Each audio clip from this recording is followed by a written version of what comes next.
Hello and welcome. I'm Tara Bachland, and this is the Weight Free Wellness Podcast.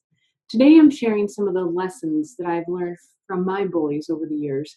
And most of the lessons initially were in childhood, but I was very surprised as the talk over the last couple of years around bullying has increased, that it even happens in adulthood. And so I'm going to share some of my experiences and most of all the lessons of dealing with bullies. First of all, I no longer curse my bullies. I thank them. The earliest bullies in my life taught me valuable lessons. One, there will always be an outside opinion, and it may not be true. Two, others' behavior is more about them than it is about you. Three, it feels good to forgive before it seems necessary. And four, and most of all, there are always going to be bullies, even when you least expect. The sooner you learn to deal with this, the better. So how about those opinions, right? Well, in my opinion, if you're not paying someone for their opinion, and especially when their opinion is not stemming from goodwill, do not spend time on other people's thoughts of you. You may have heard this before. Be independent of the good opinion of other people. Abraham Maslow said that. A bully's behavior is not about you. Until they become aware, people act and react according to their upbringing and environment.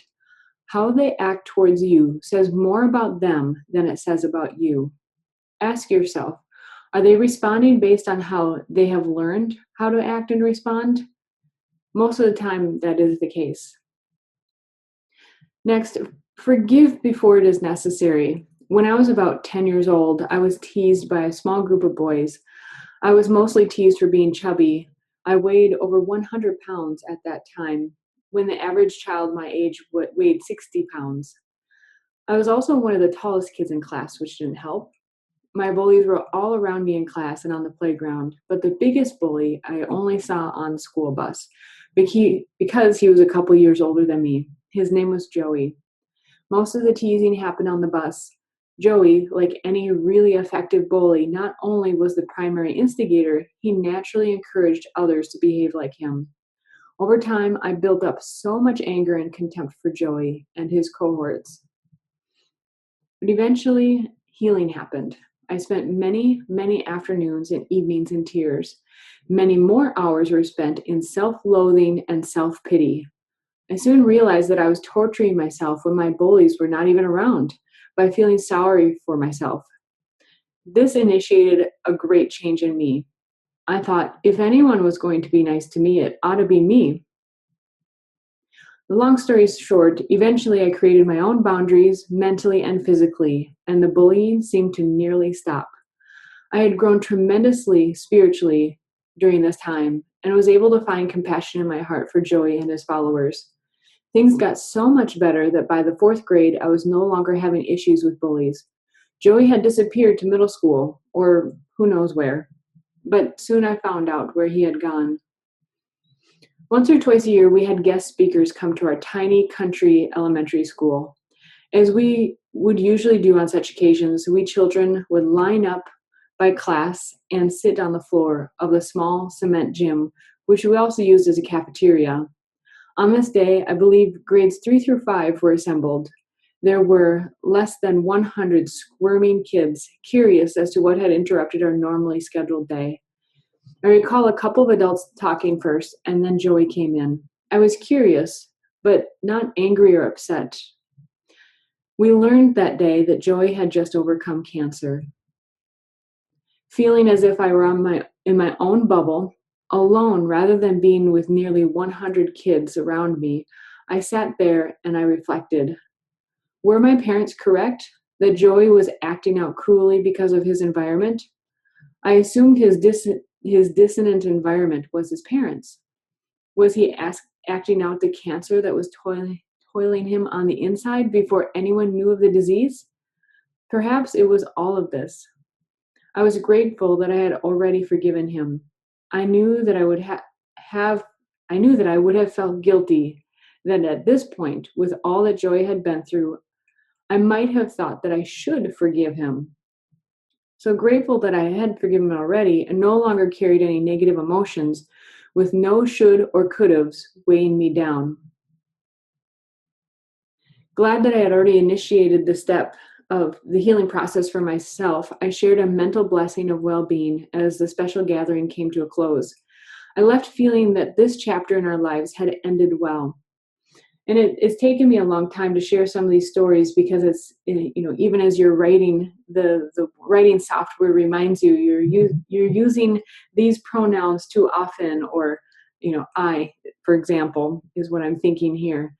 But what I find is that we seek more than ever to relate, and it's through stories, that it's through stories that the earliest history was relayed and the greatest lessons have been taught and relayed, and we can learn from one another.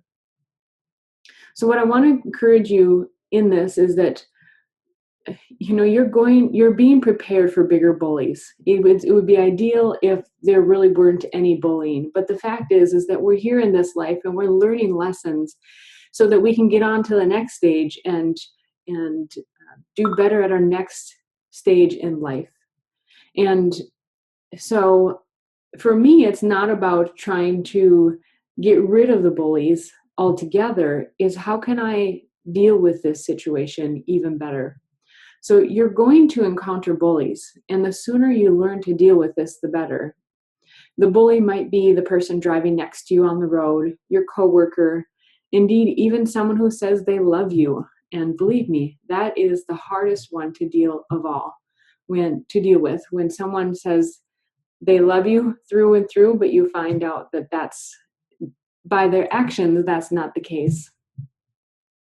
Thankfully, I had earlier bullies to learn some lessons to deal with those difficult situations. But I'll perhaps share about those some other time. But in the meantime, learn to handle these situations. The tricky thing about dealing with bullies is that they like to engage. They're like a parasite. They have to stick on and get something out of you to survive.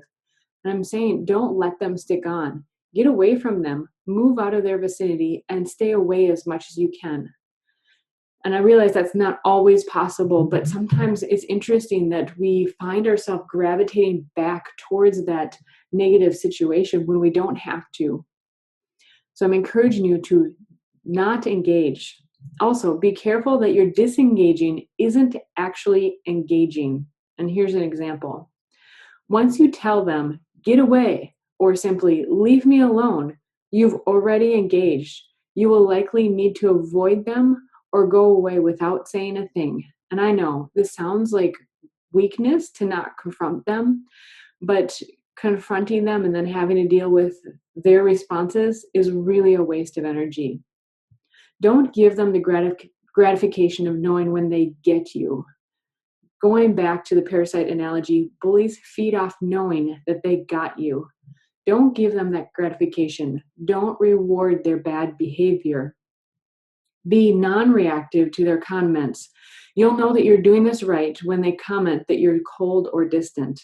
Now, I'm not suggesting that you bottle up your feelings for good. Find a good friend or counselor and let out your true feelings out with them, someone who's safe. And then move on. Moving on can mean different things. Sometimes your bully will move on, which seems tremendously convenient, but it's usually because they're no longer getting a charge out of what they once did to you and what you gave in response. That's the nature of a bully. They're looking for that response. So they'll naturally move on if they're not getting it. Sometimes you have to move on. This is not always convenient. It can mean giving up your house, your belongings, and much more. Perhaps it is giving up a job where you see promise for your future career-wise, but the emotional environment is not conducive to you progressing. Perhaps it means giving up on what you thought could be, ending a relationship that goes against every fiber of your body, except for that one fiber that says no more. When you can thank your bullies, you know you've learned the lesson. You've prepared for the next one. I know. I don't want to deal with the next one either. And I pray that it doesn't happen, that I've learned all the lessons that I need to. But it's inevitable that we're going to have challenges in life. This is life. And I just encourage you Don't become bitter, become better. Thanks for listening to this Weight Free Wellness podcast. Until next time.